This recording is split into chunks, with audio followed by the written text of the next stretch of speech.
সকাল বন্ধুরা, তোমরা কেমন আছো? আশা করছি তোমরা যে যেখানে আছো সকলে খুব ভালো আছো আর সুস্থ আছো। আজকে হলো শুক্রবার আর এখন কিন্তু ওই ঘড়ি কাটাতে সময় হয়েছে সকাল 6টা মতো। আমার বন্ধুরা, আজকে ভিডিওটা আমি সকাল থেকে শুরু করছি তোমাদেরকে সাথে নিয়ে। আশা করছি তোমাদের ব্লগটি আজকে খুব ভালো লাগবে। তো চলো দেখতে থাকো। তো আজকে ঘুম থেকে উঠেছিলাম ওই 5:30 নাগাদ। তো ঘুম থেকে উঠে ঘরে ঝাড়ু পূজা করে বাসি নাইটিটা চেঞ্জ করে চলে এসেছি এই যে রান্নাঘরে রান্না করার জন্য। বড় মশাই অফিসে যাবে, তো সেই জন্য লাঞ্চ বানাতে চলে এসেছি। আর এই যে আমি তো চা খাবো না, ডাক্তারে বারণ করেছে, তো সেই জন্য একটু মেজরি আর ভুসি শরবত করে নিচ্ছি, আমিও খাবো আর বাবুকেও একটু দিয়ে দেবো। কিছু কিছু মানুষ আছে স্বামীর ইনকাম কম তো খরচাও কম করতে হবে। তোমার স্বামীর কামাই কম তো শখ আহ্লাদ ইচ্ছা অনিচ্ছা কিছু থাকতে নেই। গরিবের শখ আহ্লাদ কিছু থাকবে না। তোমরা ভেবে নাও যে আমার স্বামীর ইনকাম কম, কোনো রকমের সংসারটা চলে, তো তাই বলে কি আমাদের কোনো শখ থাকবে না, কোনো ইচ্ছা থাকবে না? আমরা গরিব বলে কি আমাদের সন্তানদের খুশি পাওয়ার কোনো অধিকার নেই? ঈশ্বরের কাছে কৃতজ্ঞতা প্রকাশ করো বন্ধুরা, যে খুশি বাজারে কিনতে পাওয়া যায় না। তা না হলে কিন্তু গরিবদের কাছ থেকে এটাও ছিনিয়ে নেওয়া হতো। সবসময় সেটা দেখবে না যেটা দেখানো হয়, সেইটাও দেখার চেষ্টা করো বন্ধুরা, যেটা তোমার কাছ থেকে লুকানো হয়।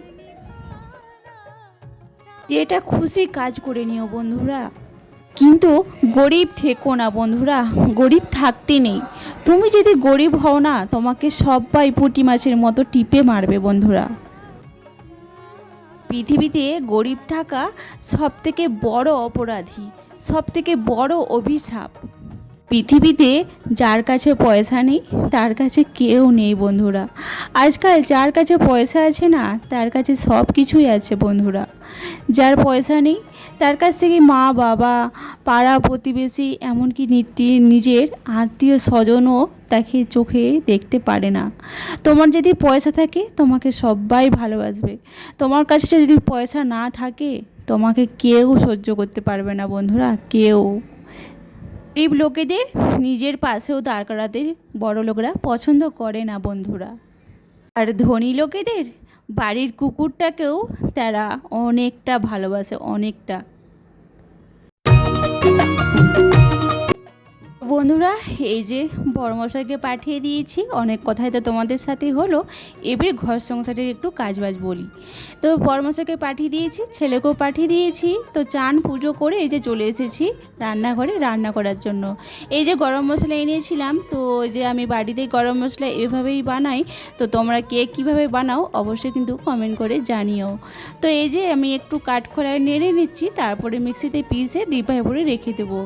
আর এই যে এখানে বসিয়ে দিয়েছি ভাত, আর এই যে আজকে ভেবেছি রাজমা বানাবো, তো দুবেলাই হয়ে যাবে। শরীরটা তো ভালো নেই, তোমরা তো জানোই। তো এখন মোটামুটি একটু ঠিক আছি। তোমরা আশীর্বাদ করো আমি যেন খুব তাড়াতাড়ি সুস্থ হয়ে যেতে পারি। আর সামনেই তো যাচ্ছি কলকাতা, তো এখনও কিছু গোছগাছ করে উঠতে পারিনি। তো যাই হোক, করতে তো হবেই, সুস্থ তো থাকতেই হবে, তাই না? তো বাচ্চাদের জন্য তো থাকতেই হবে। এখানে তো আর কেউ নেই যে দুটো কটা ডাল ভাত করে দিবে, তাই না বলো? তো তোমরা কে কোথা থেকে দেখছো অবশ্যই কিন্তু একটা কমেন্ট করে ছোট্ট করে জানিও। আর তোমরা আমার পাশে থেকো, আমি একটু এগিয়ে যেতে চাই, আমি নিজের পায়ে দাঁড়াতে চাই বন্ধুরা। অনেক কথা, অনেক কষ্ট, অনেক করে আমি এই প্ল্যাটফর্মে এসেছি। আমি এক সাধারণ গৃহবধূ, তো তোমরাও একটু আমার পাশে থেকো, এইটুকুই বলার। তো যাই হোক, এই যে দুপুর গড়িয়ে এখন চলে এসেছে বিকাল, তো পুজো দিয়ে এই যে বাবু চলে এসেছে, এখন দুধ আর চকোস দিয়ে দিয়েছি। তো বাবুকেও দিয়েছি, ছোটো বাবুকে, তার দেখে বলে বড় বাবু আমিও খাবো। তো এই যে দিয়ে দিয়েছি, আর আমি খাবো একটু শুকনা মুড়ি, কারণ তো আমার এখন কিছু খাওয়া চলবে না, ওষুধ তো চলছে। আর এত ম্যাঙ্গা ওষুধ দিয়েছে ডাক্তারে, বুঝতেই পারছো। আর এই যে প্রচণ্ড মাথাটা ছিঁড়ে যাচ্ছে একদম, কি বলবো। তো তাই জন্য বাবু এই যে একটু নবরত্ন তেল দিয়ে দিচ্ছে, এখন রাতে রান্নাবান্না করতে হবে। তো ওই যে সবজিতেও ছিল, এই রাজমা করেছিলাম তোমাদের বললাম, আর শুধু রুটি বানাবো, আর আমার জন্য বানাবো একটু দলিয়া। তবে বাকি কথা কাল হবে। আজ এই পর্যন্তই, তোমরা খুব ভালো থেকো, সুস্থ থেকো, সবাইকে টাটা।